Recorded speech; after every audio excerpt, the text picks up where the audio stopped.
My friends drinking, they partying and certain stuff, and then I realized that going into the partying culture, drinking was a big thing at the partying culture. You're going out to this party, you can't fully be yourself because one, you don't really even know who you are. Adaria's story reveals just how easy it is to lose yourself trying to fit in.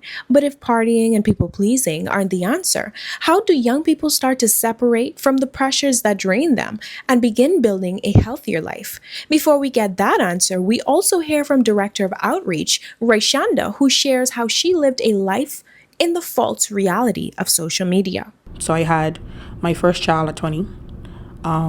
Life happened for me really quickly. So after my first child, shortly after, like a year and 8 months later, I had my second.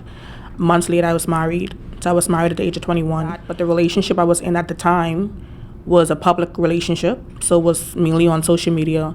That put me in a mindset that I had to show up a certain way, that I had to look a certain way, that I had to, quote unquote, perform. She found herself performing for social media instead of living her truth. So it wasn't until the physical separation, that I then took into consideration or took the necessary adjustments, made necessary adjustments in regard to saying, okay, I deserve more than this. Raishanda's breaking point came with separation. It was only then that she found her voice, declaring that she deserved more than living up to the expectations that weren't her own.